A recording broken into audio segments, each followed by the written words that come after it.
Hope everyone was able to enjoy lunch and had a satisfying meal. Our first session is an expert panel, the evolving landscape of occupational health and workplace monitoring. I will hand over the mic and introductions to the session moderator, Mr. Krishna Suba.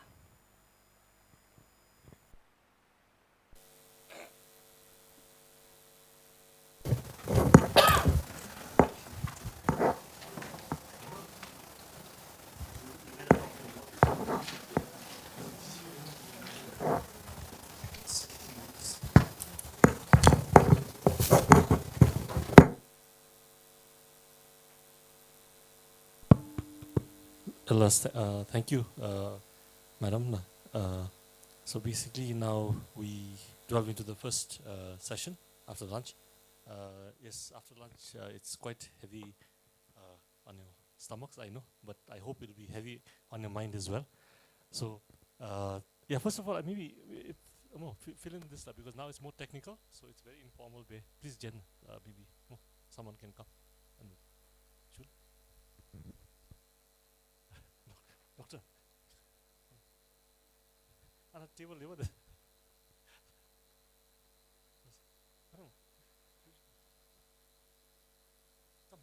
Madam, come.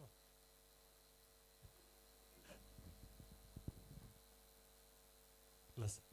Anyway, so the first thing is we here talk about the ever-changing landscape of OHS and workplace monitoring. So of course there's diversity of topics that we will look into. First, we'll start off with how these are changing globally and how it is being addressed using different techniques or different processes in Bhutan and around the globe, and followed by our very own the National OHS strategy, which is just launched by Meje today morning, and of course then we'll talk about the very important role of media in strengthening safety culture. So without further delay, I'd like to request Mr. Vincent Dendu, the Senior Labour Officer from the Department of Labour, and I think one of the most experienced and most technically sound people to take this session forward. Plus, we'll give you a max of 5 minutes. I'll be very strict with time. So I'll stop you. I'll give you a warning when you have 4 minutes, when you're done with 4 minutes. Plus, Vincent, thank you.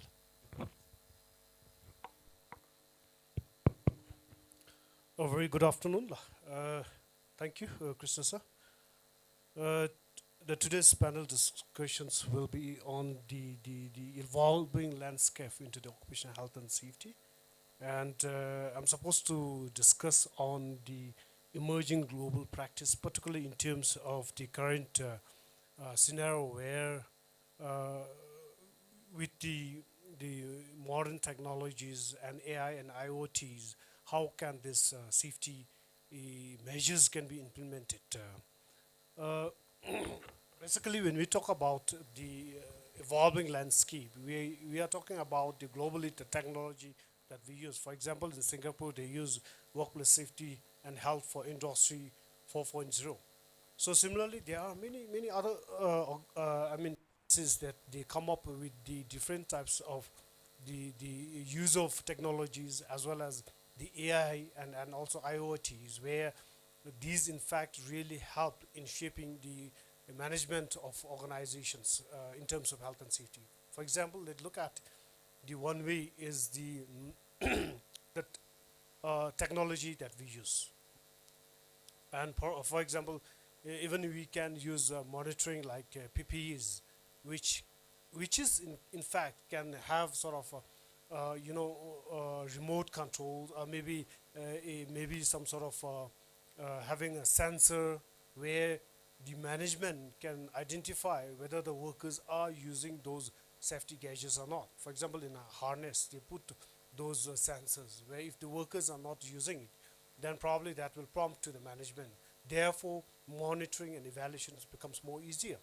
Similarly, you can also have sort of normal CCTV cameras where you can upgrade the softwares, and then when the workers enter into your workplaces, and this camera will detect whether workers are using PPEs or not. So these are not something it's monitored by the human being, but we are using AI facilities where these machines and equipments will, help to monitor, regulate our workers to make sure that they are safe. So these type of things we can use in terms of monitoring.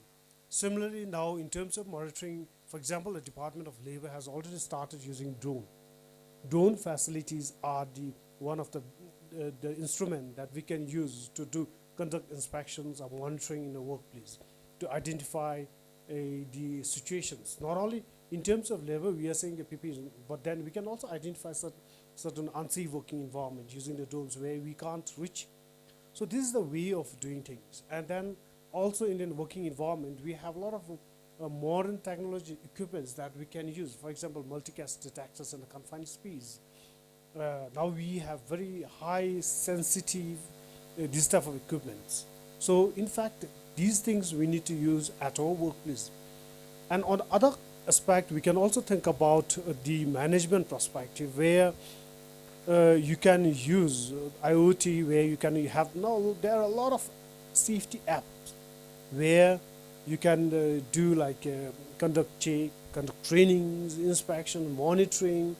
They can use as a checklist, So the advantage of those things is the data centralizations, meaning that all those data comes to the safety management or the safety officers or the safety managers, whatever you call. And the best thing of this is that you can analyze those data and come up with the solutions. What are the issues? What are the lapses? Where we can have improvement into those things. And these are the best thing that we can have. For example, the workplace hardly we keep records. And in addition to that, if you are asked to do some analysis and give us a report, it will take days. But then using all those, it's an advantage that it will give AI can help you to analyze those data and maybe even give you recommendations. But at the same time, don't solely depend on the AI when they give you recommendations. It has to adjust according to your workplace. Sometimes AI will give you a recommendation of US or Singapore or maybe Japan, which may not be achievable at your workplace. So these things we need to be more practical. So with this, I'll conclude my topics on the emerging global practice. Thank you.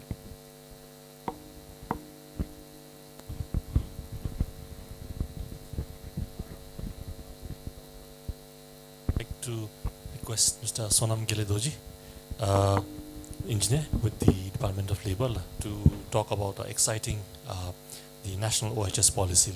Askele, you also have 5 minutes. 4 minutes, you get a warning. Thank you. I will share the insight on 5 strategic pillars on OHS strategy, which we have developed last month and published today. So first, OHS strategy is essential to provide a clear, coordinated and forward-looking framework for the protection of workers, health, safety and well-being for all the sectors.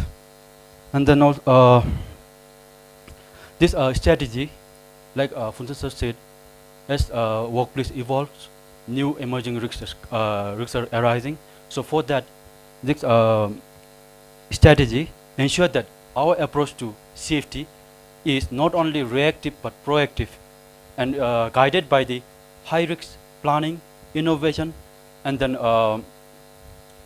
safety and then shared responsibilities. So I will next let me explain each pillar. First pillar is talks about building a culture of compliance. So compliance, when we talk about compliance, most people think that most people take it as a penalties and all.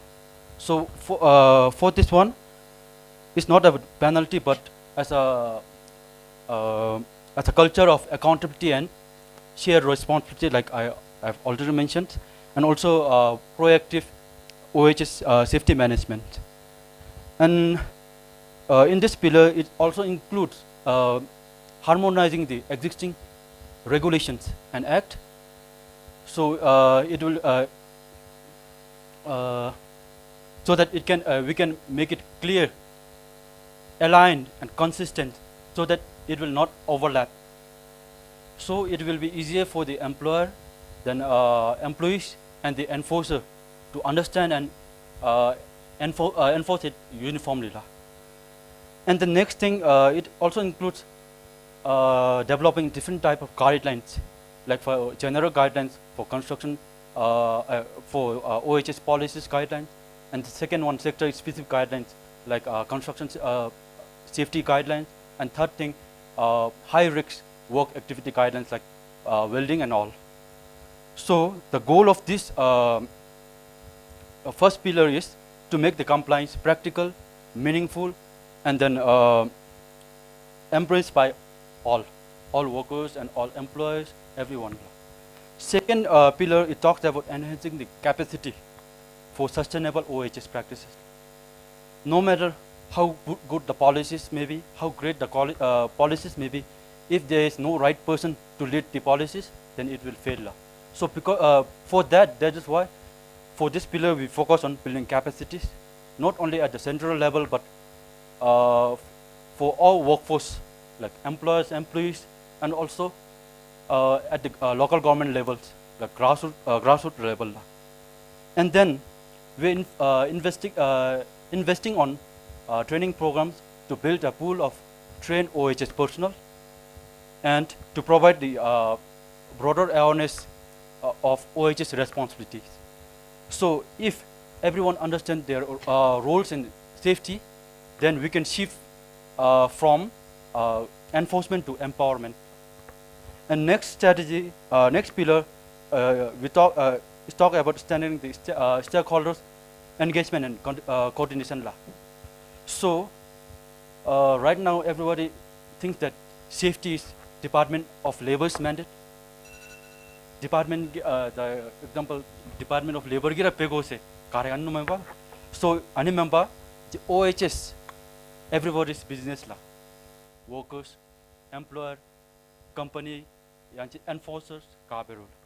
So through this pillar, we aim to establish a national OHS coordination mechanism that involves different agencies together, so that we can discuss. And like I have already said in the first pillar, harmonization. So coordination is most important. Then this pillar also encourages workers' participations in safety decisions. Like we already have in our regulations, for OHS committee, workers' participation is mandatory. Why workers is needed? Because those workers, they are closest to risks, so they often have practical insight on risks and all. And fourth thing, promoting workers' health and wellness. So here we talk about health surveillance, like medical checkup every year, once. So highly hazardous every 6 months test. So last time the assessment lalu ki test benu analyst data analyst medical ki health checkup bemedi not kongi disease duga minduga member prevent beni then, so that ko disease mathobe hema gaji pego. So this pillar number 40 ani kollang la. Then fifth pillar is like Funta sir already mentioned, IoT and technology. So this pillar where we include technologies, new technologies, then innovations. So we are firstly we are upgrading our existing online system, like the Department of Labor na labor administration system. Same way the health na health system. So upgrade and better with visibility and responsiveness. For the safety monitoring, like Funta sir has already mentioned, the Department of Labor drone use penega start pay, and the same thing will not only Department of Labor, health ki predictive analysis, incorporate penny and integrated reporting tools where accident happen mabi hema afina risk tools. So in short, this pillar talks about modernizing the way we regulate and respond. So making our system not just reactive but predictive and preventive. So lastly, let's work together to make this vision a reality. So thank you. Yes, thank you, Gele. I allowed you extra 2 minutes because you explained the pillars. Very important for us to all understand. Now, I think finally, it's a great privilege to welcome Ms. Tashdeka, who is with the Bhutan Broadcasting Service. And she will, I'll give you this. She will talk about the role of media in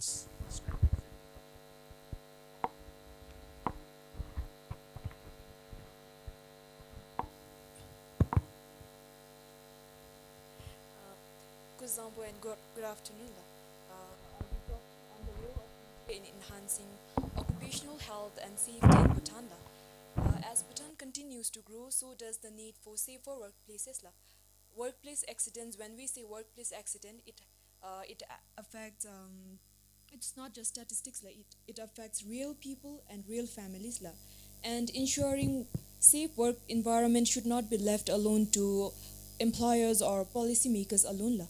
And I believe that the media has a crucial role to play in this. Firstly, coming to the role of media in enhancing the occupational health and safety in Bhutan. Firstly, the media serves as an important platform to raise awareness. Many workers are unaware of their rights or the safety measures they are entitled to. So through news reports, documentaries, digital content, we can educate workers, policymakers, and employers alike. I like to believe that a well-informed workforce is an empowered workforce. Secondly, the media assumes the role of a vigilant watchdog, which means that when a workplace safety violations remains unaddressed, workers suffers the consequences. Investigative journalism can expose hazardous working conditions, ensuring accountability is enforced. It also compels businesses and authorities to prioritize OHS not merely as a policy, but as a fundamental commitment. But then, coming to the real world and working in the field, we as a journalist, we face inherent challenges in reporting such issues, such as limited access to information, which means that many employers they're very reluctant to share details about workplace accidents because they fear that their reputations will be damaged. And similarly, employee apprehension, which means that the employees or the workers, they're not able to report the workplace accidents because they fear that they will lose their job. And finally, resource constraint, which means that when I say investigative journalism, it means investigative journalism or investigative reporting requires demands and requires time, effort, and technical expertise, which are often constrained. So these challenges hinder the public disclosure of occupational health and safety issues to the national level, which results in a slow pace of change. So in this light, I would like to request a call for collective action to create safer workplaces. Businesses to put safety above profit, government agencies to further strengthen OHS and ensure access to data for media as well, and media to persist in exposing risk and advocating for change for people, for our workers out there. And I would like to end the speech saying that OHS is not just about compliance, it is about saving lives. A nation's progress should not compromise the well-being of its workers. Together, let us commit to making OHS a national priority and ensuring that every worker in Bhutan has a safe and secure workplace.